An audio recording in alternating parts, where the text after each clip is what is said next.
Welcome. This is Jocelyn Hunter, Senior Director of Communications here at Columbia Lighthouse for the Blind, bringing to you all a very special edition of Where Are We Now? Joining today is the founder and CEO of a really cool, useful technology called Right Here. Welcome, everyone, Idan Meir. Idan, welcome. Thank you. I'm excited to be here. Thank you so much. Pleasure to be here. Also, a round of welcome and gratitude as you are a new Columbia Lighthouse for the Blind advisory board member. I am very proud of that. Thank you for inviting me there as well. It's a great privilege being among incredible people that I've already had the opportunity to meet at least some of them. Thank you. Yes, and they are equally excited to have your expertise amongst the advisory board. And again, really happy that you could be here for Where Are We Now? Well, let's get started. Right Here, that is an interesting name for a very, again, unique, useful technology. What inspired you to create and introduce this technology? What was the genesis? First of all, just for the listeners, we write right here as like hearing. So RIGHT right here, like hearing. And the idea is to allow people to hear where they are. So we're living in a world where there are signs everywhere we go. There are also braille signs actually in a lot of places. I wouldn't say everywhere, but close to that. You can find braille signs, in elevators, public restrooms, meeting rooms, and that's all across the country. It doesn't matter if you're here in DC area or Chicago or anywhere else. You'll be able to find signs and braille signs specifically. It doesn't matter if it's a small restaurant or a big, airport. And a few years ago, we asked ourselves, what if these signs could speak? And maybe to remind our listeners, while there are so many braille signs out there, about 90% of the blind community cannot read braille at all. So that leaves us with about 10% of the blind community who can actually read it. And for them, finding these signs a lot of times is also a challenge because you need to know where the sign is in order to read it. And in the past 3 years, specifically since COVID, even if you know to read braille, and even if you've been lucky to find a sign, it is not necessarily that you want to touch it anymore, right? Because it's a public surface. So we thought again, how wonderful would it be if you could hear the signs around you in your own language? All right, I'm coming from Israel, so my native language is Hebrew. In your own language, in your own pace. Some of us would like to hear it slower than the others, and others might want to hear it much faster. So yeah, that's the idea. We asked ourselves this question, what if science could speak, about 6 years ago? And this question actually got to our minds because I have horrible orientation skills. I'm this friend who always get lost and always, turn right when it's obviously that you need to turn left. And we thought if we'll be able to solve, my orientation challenge to those that have even more severe orientation challenges, you ultimately will be able to solve it to everyone. That's how we kind of got into this journey. It's a fascinating journey. At the time, I used to say, when people ask me, how do you got to this? I used to say, it was an accident. And today I'm saying it was a lot of luck. It was no accident. There was a lot of luck getting into this world of really helping people finding their way around, providing them with the independence they deserve, as well as helping businesses with their objective and their goals. And in the end of the day, bringing more people to their stores and to their facilities. So it's a lot of luck around that. Idan, I like what you said, how you make signs speak. That is very fascinating. The signs are not really the one that, although we call it this way, but the signs are not really the one who talks. It's the app. To explain a little bit about how the app or the system works, we have basically 3 main components. One is an app. It's a free app, mobile app for iPhone and Android with no sign in. So it's completely private as well. We won't ask you your name or email or anything like that. That's the first component. The second component, it's beacons, which is Bluetooth devices that we install at the facility. That allows us to identify the user location in an indoor environment where there is no GPS, of course. And thirdly, there's a whole cloud portal, which allows us to control, edit, and manage all the audio descriptions that later on our users will be able to hear through their app. So again, it's not a talking sign that it used to be maybe in the 80s or so, but it's a new version of that, if you will, that speaks to you through your smartphone, through your mobile app, again, in your own language and in your own pace. We've been doing that, again, in order to help the community to acquire better orientation and being more independent, not just the blind, visually impaired community, but there's a lot of other people with orientation challenges, could be cognitive or even mental. And we've been doing that, as I said before, for about 6 years in over 2,400 locations worldwide, and keep on growing. That's tremendous, especially as we approach National Disability Employment Awareness Month and we rally around our community and other people with disabilities, specifically in October, but all year round. Having a technology that really addresses the need for enhanced orientation for our community of people who are blind or visually impaired and others with various disabilities. That's really important. Absolutely. And that reminds me, Adi is a good friend of mine. He's a software engineer, he's a developer for mobile apps, and is almost a full stack developer. And he's also happened to be completely blind from birth. And when Adi joined us in our early days, I remember when asking him, what's the biggest challenge for you to work with us, to help us as a developer or as a strategist developer? His answer was finding the restrooms or finding the elevators. So for the employers here in the audience, there's a lot of focus in the past few years on accessibility, mainly on the digital sphere, your website, your documents that should be accessible. I hope that most of the listeners here are aware of that, but there was not enough of attention to the built environment, to the office itself. How easy is it to actually find the elevators or the restrooms or anything else? That's where Right Here's come in. That's where our focus is. And we're very proud, again, in being able to build a solution that is, I like to think about it almost a no-brainer from all aspects, from an operation standpoint to the cost, to be honest. To the cost standpoint, it's also a very cost-effective, affordable solution for facilities to have. And the goal, again, the idea behind it is to provide the independent in as many locations as possible, not just in specific offices or specific arenas, but really wherever you go. Back to the Braille signage I gave the example before, we really wanted to be as ubiquitous as possible.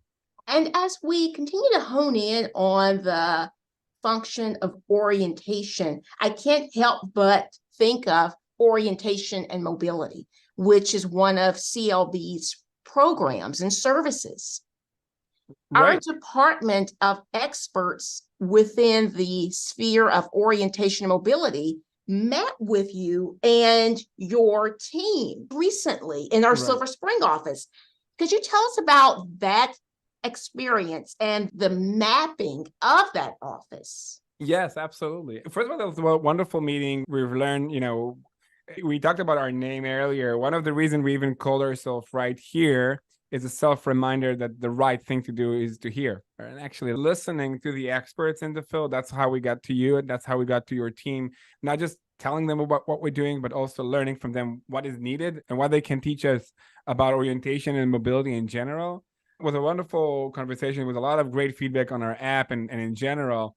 It's concluded with really mapping the office there in Silver Spring. It didn't take us too long. In order to make as many locations as possible, we really did streamline the process. We usually take the floor plans or the evacuation plan of that office or that space. We'll learn it a little bit when we come back with recommendations of where to place the beacons. I don't remember the exact amount for Silver Spring, but it was not more than 10, if I'm not wrong. And that was the main points of interest at that area. We put in all the audio descriptions. Happy, if you'd like to elaborate on the audio description work itself, because there's some challenge there as well. How do you describe the environment for a blind or visually impaired person, right? What do you include in? What do you put out? Is it feet? Is it meters? Like how do you structure this audio description into it? So there's a lot of know-how that we've been able to develop. We're also working with international standards around it, like Wayfinder. But ultimately, we've turned that locations accessible, and we're focusing in the coming month on the DC, Maryland, Virginia area.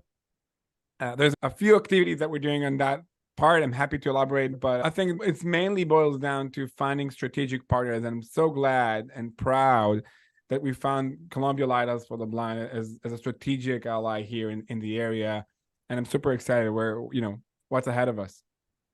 Well, thank you, Eden. We share that enthusiasm for our partnership and the resourcefulness of this technology. And again, for everyone listening, this technology is available to consumers on iPhone, Android, and it's free.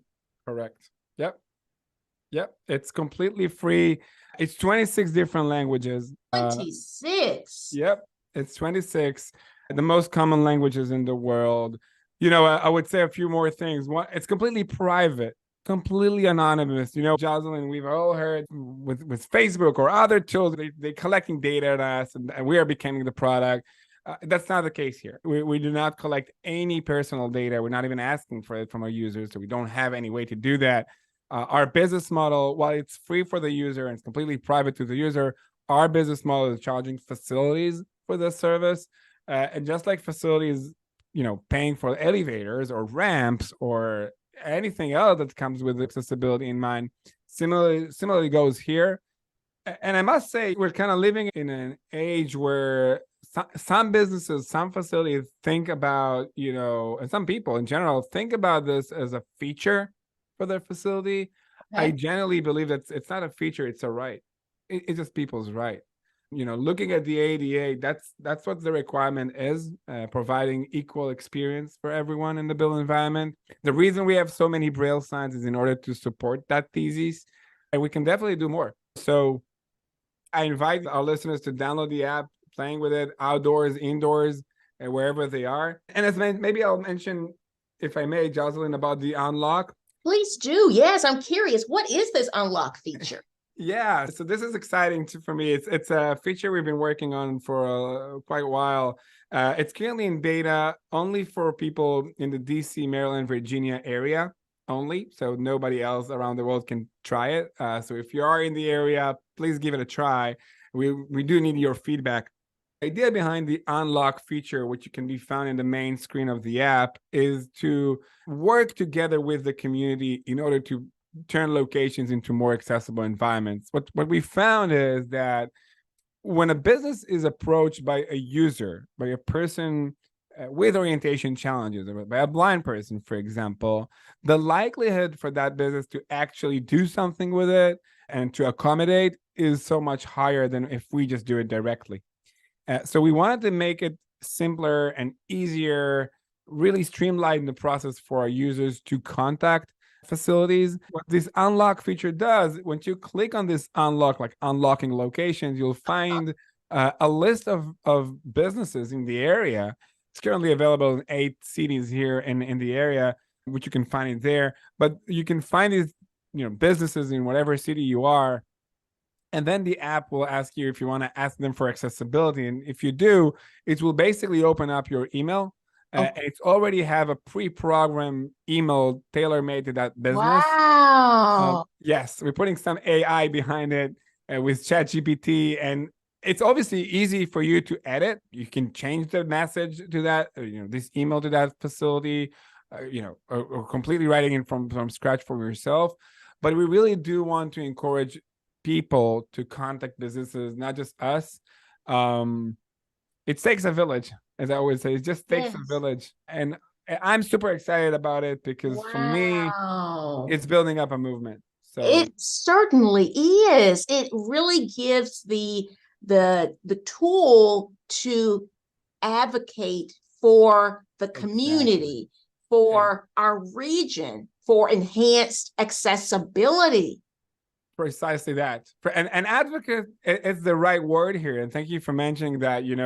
I know it's a big focus also for the FAP program, which we might discuss later. But we really do need the community to advocate for itself and ask for this. I always say that I have this habit whenever I meet with a blind or visually impaired person in a restaurant or a coffee shop, I always ask them to ask for the braille menu. And I usually get the answer, "Oh, come on, there's no way they have it. It's okay. I can read it myself." Yeah, I know they probably don't have it, but that's exactly why we need to ask for it. Because if we won't ask for it, they will never have it as well. So it's really boils down to asking, to advocating, to educating. And I hope this feature will help with that, at least a little. It sounds incredibly useful and right there at your fingertips. Yep. Yep. Exactly. So I invite you again, if you're in the DC, Maryland, Virginia area, download the Right Here app. Hopefully there will be the links in the footnotes, but it's really easy to find it. RIGHTHEAR at the App Store or Google Play. And then you'll be able to find the unlock feature at the very first main screen.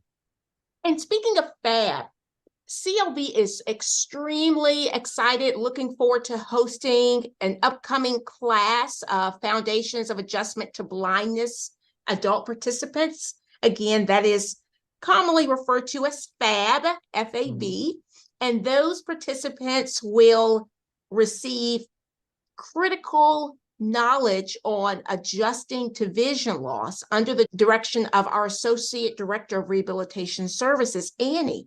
And that program is hosted in the Silver Spring office. And thanks to you, Idan, your team at Right Here, those participants and future participants will learn firsthand the ability and the strength of this technology, because you have equipped that space in Silver Spring where the FAT program meets. Absolutely. With your technology. This is exciting. Absolutely. Absolutely. And, back to the point where we really do want to work with the community, like hand in hand, in order to advocate for this, increase the awareness.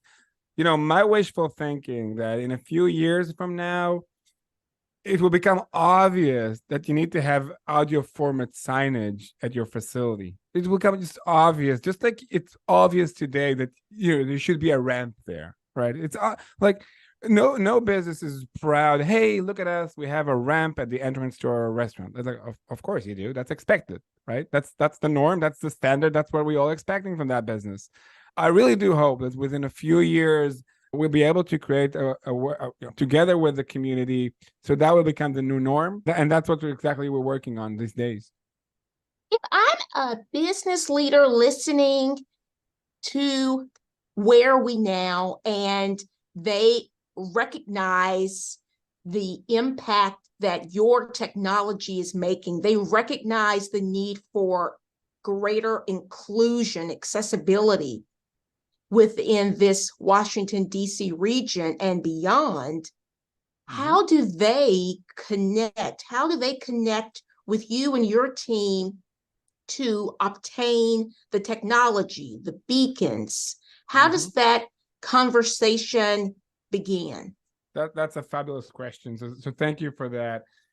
Super simple, really. It's contacting us is just through our website, through my personal email. It's Idan, IDAN, at right, RIGHT -here, HEAR.com, or through, again, support, or through our email. Easy to find us also on social media. Again, hopefully the contact details will also be in the footnote. But once you contact us, the process is really quick, is really simple, very straightforward. The whole system is standalone system, so there's zero integrations with the facilities systems. We don't even need to have the Wi-Fi. We don't need to have electricity there. With nothing. Oh, it's a completely, that is simple. It's, yeah. And this is important, Jocelyn, because we do always have this IT conversation on security, because that's how the process usually goes. But they always, like, in the first 5 minutes, talking about, well, basically there's no risk to our systems. Like, yeah, we know. This is how we develop it.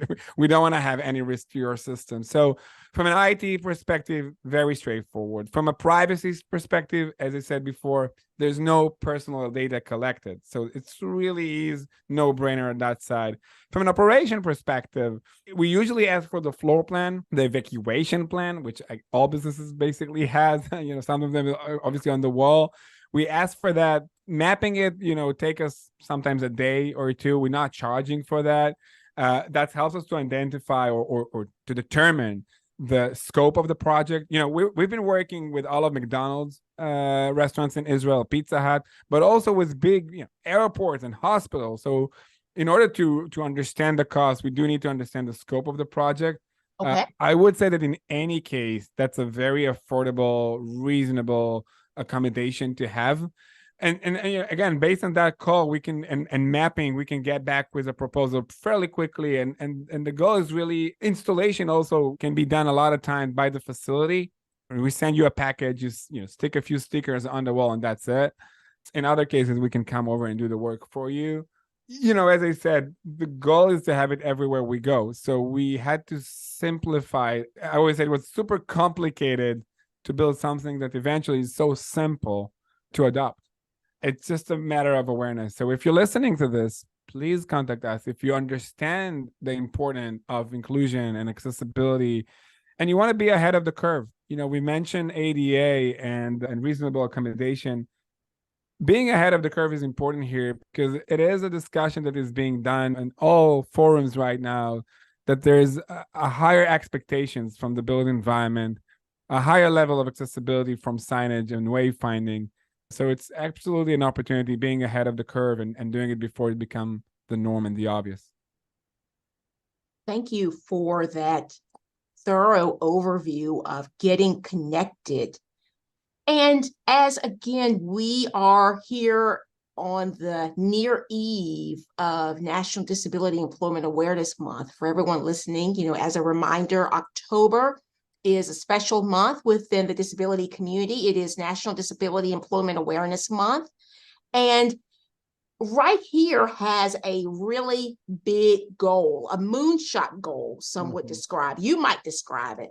What is that goal, and how can we be a part of helping you to reach the goal, surpass your goal? Yes. Thank you for this question. So yeah, we're talking it's 2023, almost end of the year, and we currently in almost 2,500 locations globally. We do want to have within 10 years 100,000 locations. So that's a moonshot there. We believe that it's possible. It's a matter of, again, finding the early adopters here in the US. Most of our locations at the moment is primarily in Israel and Europe. We're bringing a valid concept that's been proven with pretty big, companies already. Some of them are American companies. Microsoft, their facilities, not all of them yet, but many of them on the other side of the world already had that. So it really takes the first to adopt it, to get it, so others will follow. And as I said before, it become the new standard. So yeah, it's an aggressive or a very challenging objective that we have, but I'm very optimistic by nature. And also because I see the process, I see the pace of our growth in the past year, 2 years, and in the past 6 years in a longer perspective. And for those listening, please contact us. Give it a try. Let us know your feedback. We're doing trials all the time, and we are focusing on, again, DMV area, so we prioritize that. Well, Eden, thank you and your team for prioritizing this Washington, D.C. region. And again, you listeners out there, Columbia Lighthouse for the Blind, we're headquartered here in the nation's capital, Washington, D.C., and we serve the entire Washington, D.C. region. And we are happy to bring this special edition of Where Are We Now as we recognize this valuable technology. And maybe another note, Jocelyn, for those listeners are saying, well, we have only a small restaurant. We don't need that. It's probably better fit for the big, hospitals and airports. The reality is actually the opposite. We're actually now focusing on small environments rather than the big ones. And the reason for that is because we want to build the confidence with our community. For me, back to our origin story, I have horrible orientation skills. So guess what? If you put me in a big complex airport and I am sighted, there's good chances I get lost. But on the other hand, if you'll put me in a relatively small environment, I can do pretty well. So we do want to build the confidence with our users in order to find their way around, understand that it is possible beyond that. And therefore, even if you have a small facility, no matter what type it is, give us a call and let's explore it together. Well, Idan, thank you. And your team at Right Here, Darren, thank you for your outreach, for recognizing Columbia Lighthouse for the Blind and the entire Washington, D.C. community. And we look forward to collaborating to get this message out to our community and to stakeholders, again, for the value and the usefulness of this technology. And last words from my end, Jocelyn. Thank you. And Preston and Tony and the whole incredible team you have there. If there are any startups that are listening to us, contact CLB. They have an incredible support. And I cannot be appreciative enough and express it here. I really do want to thank you again, Jocelyn, Preston, Tony, and the whole team for helping us bringing our vision into reality almost on a weekly or even daily basis. So this is do not take for granted at all. Thank you. Thank you for those kind words. We wish you well, and we look forward to our continued work together.